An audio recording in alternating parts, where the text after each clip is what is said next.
mosala yango mon boulot nasepela kanango bapapa tolinga mosala bamama na bana tolinga mosala na bana bapapa tolinga mosala bamama na bana tolinga mosala na bana. Ok, mon boulot merci si est taillé, c'est ton boulot.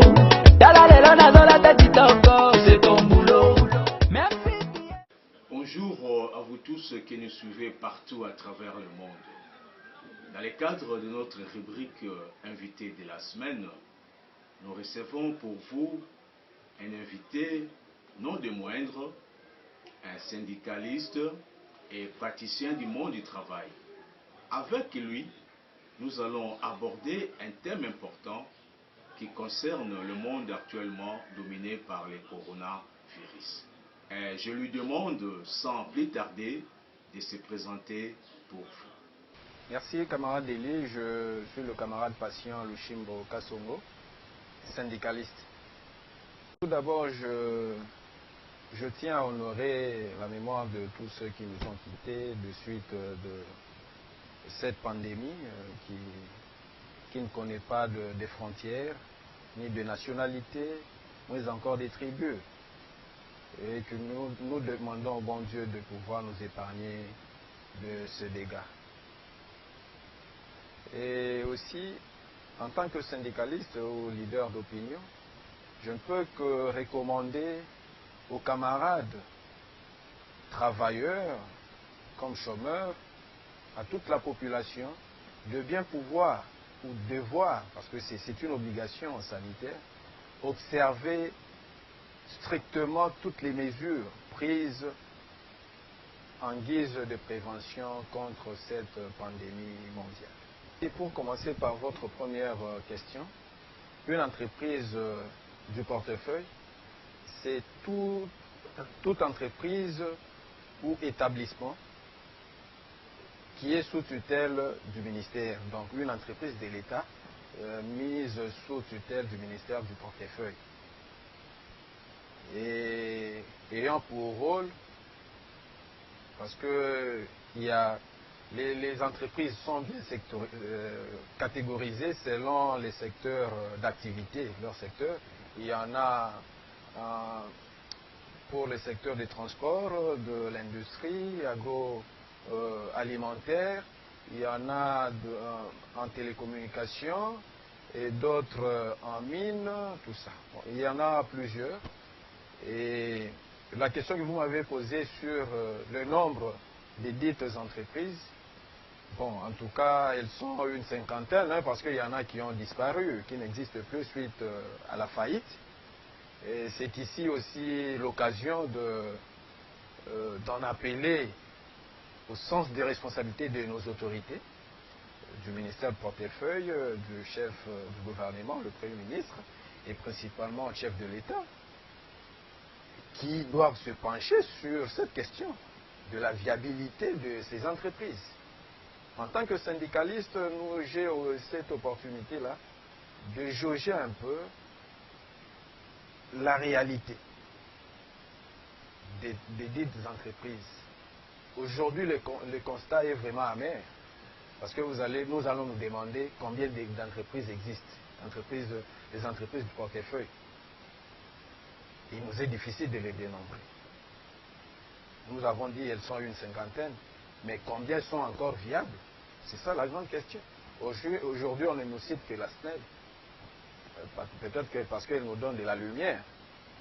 Mais est-ce que la SNEL est trop viable? C'est la grande question. Où est parti l'ONATRA? Aujourd'hui, ce sont les mêmes autorités qui la traitent des canards boiteux, mais qui ont cassé les pattes de ces canards-là. C'est toujours c'est l'État congolais qui a l'obligation constitutionnelle de veiller sur ces entreprises et de les rendre viables et de poursuivre, d'évaluer régulièrement ces mandataires, parce que, comme vous le savez, camarade Deli, vous êtes syndicaliste comme moi, tous les mandataires des entreprises qui sont partis, qui ont été démis de leurs fonctions, était parti de suite à des mouvements sociaux. Grève, sit-in, tout ça.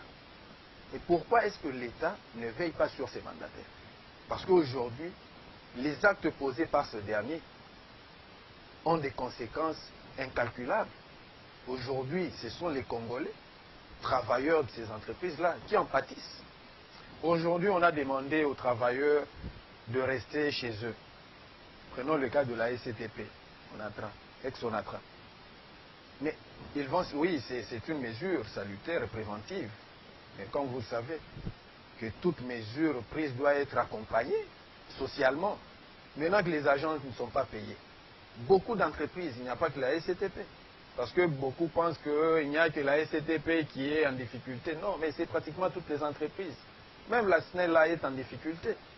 La SNEL ne vit que grâce aux projets. Il n'y a que des projets. Mais combien l'État subventionne pour que la SNEL demeure viable et puisse s'étendre? C'est ça la grande question. Camarade Deli, en tout cas, merci pour cette opportunité, parce que c'est une occasion pour que nous puissions lancer cet appel patriotique à l'endroit de nos autorités, pour qu'elles puissent cette fois-ci s'épancher sur le redressement de ces entreprises. Parce qu'aujourd'hui, vous verrez, nous sommes, le thème est l'impact de ces entreprises-là sur l'économie nationale face aux enjeux de l'heure, particulièrement la pandémie Covid-19. Mais ces entreprises ne peuvent pas répondre à l'appel du chef de l'État, allant dans le sens de contribuer à la riposte en termes financiers, parce qu'elles-mêmes d'abord ont du mal à fonctionner. C'est ainsi que nous en profitons pour demander au chef de l'État de vraiment s'épancher en nommant des gens capables de redresser ces entreprises, qu'on ne tienne pas compte seulement des appartenances politiques, tout ça, mais on doit tenir compte du sens managérial de tout un chacun. Et, camarade Deli, votre question est vraiment capitale et sensible en même temps. Pourquoi ces entreprises se retrouvent dans cet état? Mais je dirais que la responsabilité incombe beaucoup plus au niveau de l'État, du gouvernement, président de la République, parce que le chef de l'État demeure l'unique garant du bon fonctionnement des institutions de la République. Aujourd'hui, si les entreprises sont dans cet état, c'est dû au manque de suivi, au manque de contrôle, à la politisation surtout de ces entreprises-là. Parce qu'aujourd'hui, vous ne pouvez pas être nommé mandataire d'une entreprise si vous n'êtes pas membre d'un quelconque parti politique. Si vous n'êtes pas membre d'un parti politique.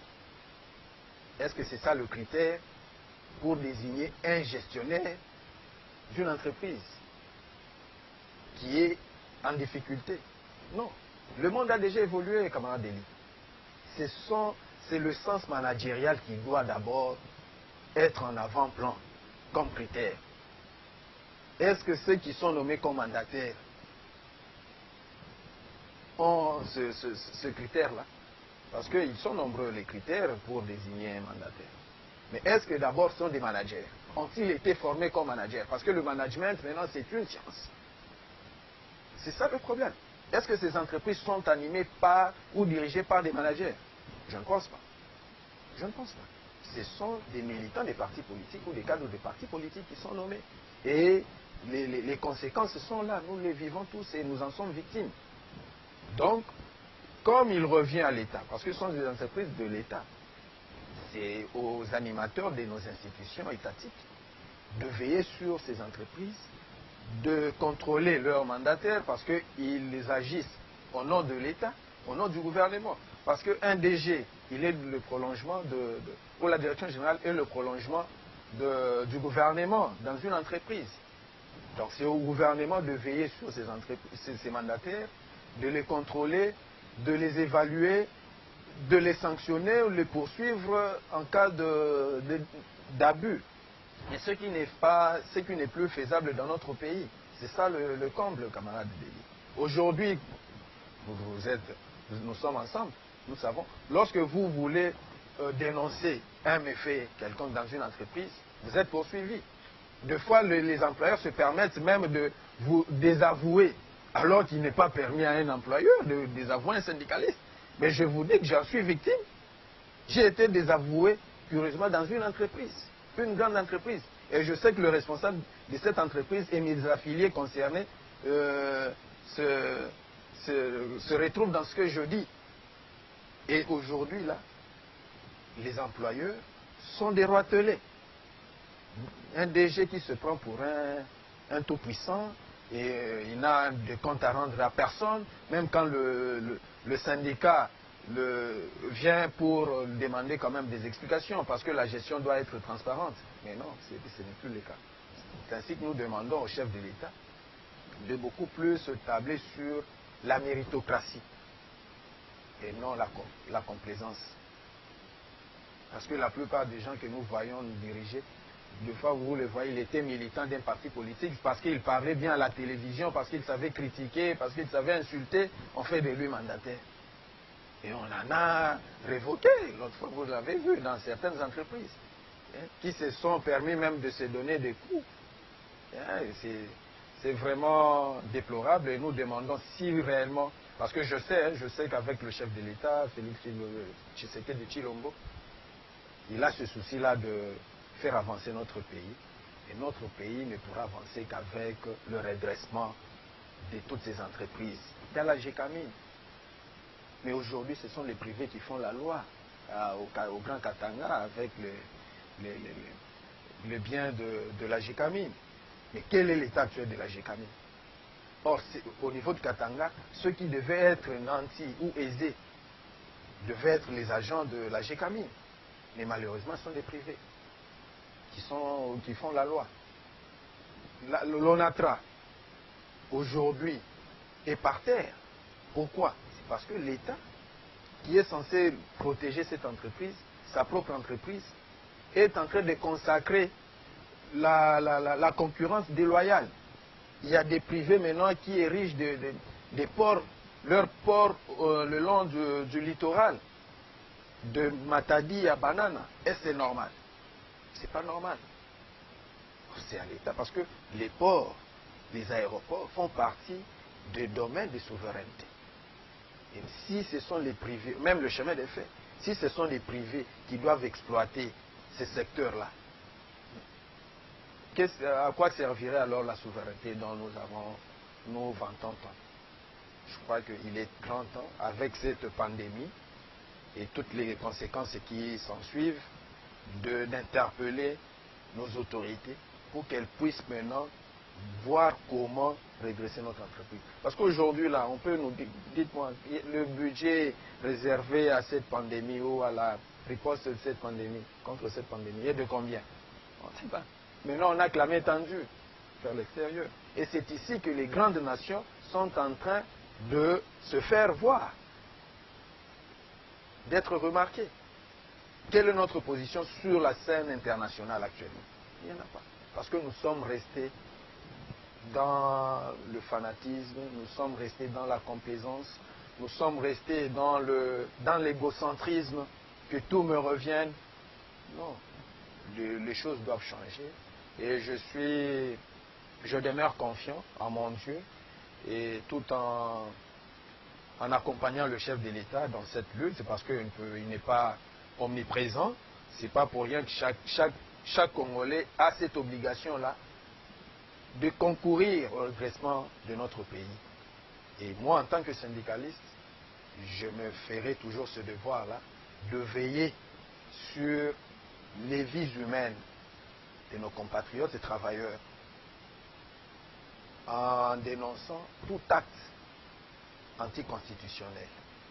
Parce que le Congo a besoin maintenant de la conscience. Nous devons reprendre conscience, camarade Deli. Est-ce qu'aujourd'hui, pour bien vivre, il faut faire de la politique? Non. Quel est le salaire de l'agent actuellement? Nous nous sommes retrouvés à Bibois. lorsqu'on a eu à retenir illégalement l'hyper, c'était catastrophique. C'est vraiment inhumain. Dès lors que le gouvernement est incapable de nous dire combien représente le salaire d'un huissier. Il n'y a pas encore de salaire. Donc il n'y a pas encore une politique salariale dans notre pays. Comment une nation peut évoluer sans politique salariale?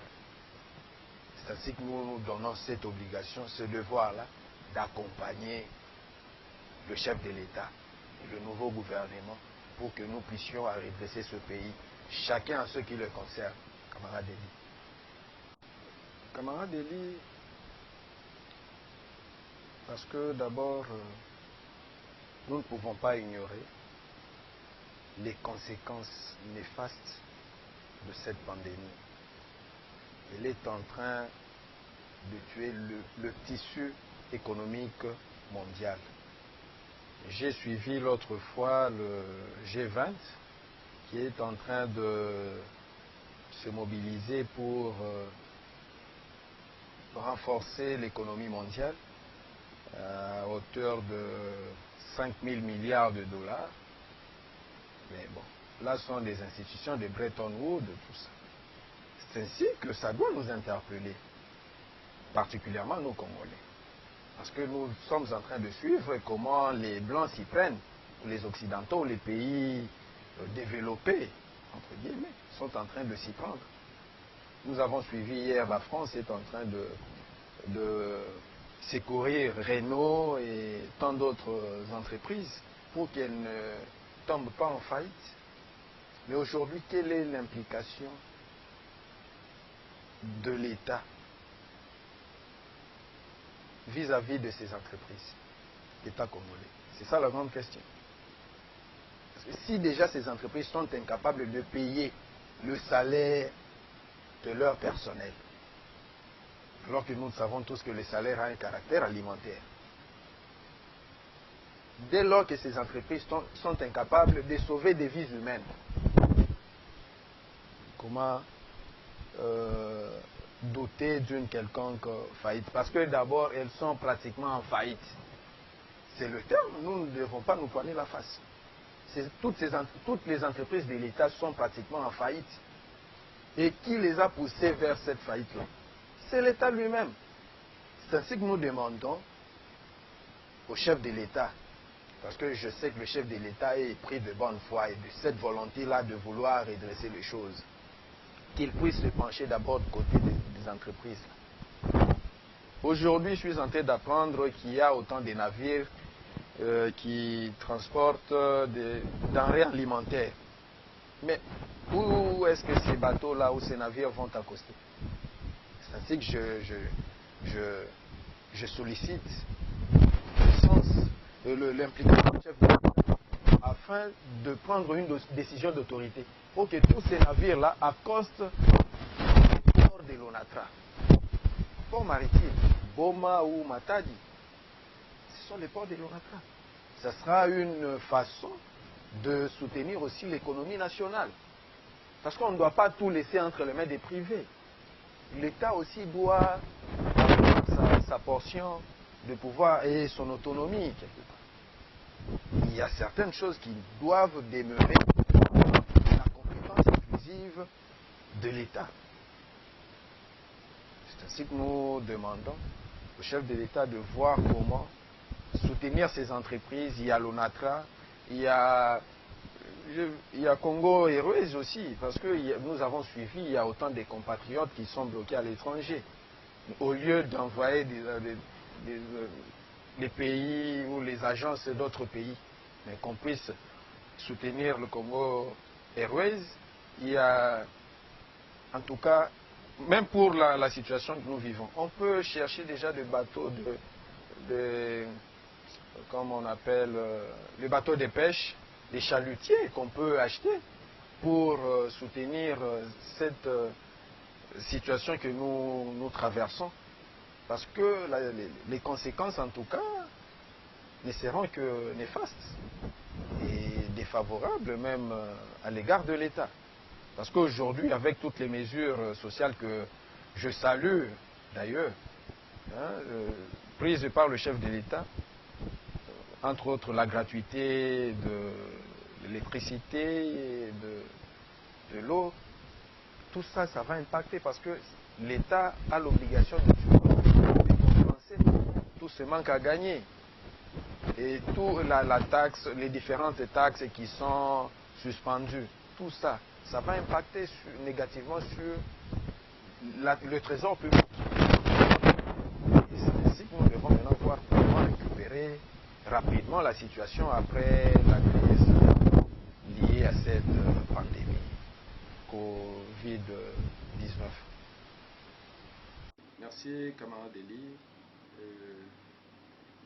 Je ne pourrai terminer mon propos sans pour autant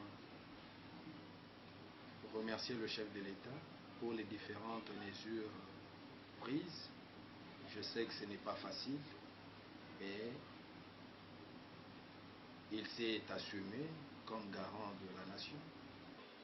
Merci beaucoup, Monsieur Patient Lushimbo, pour votre disponibilité.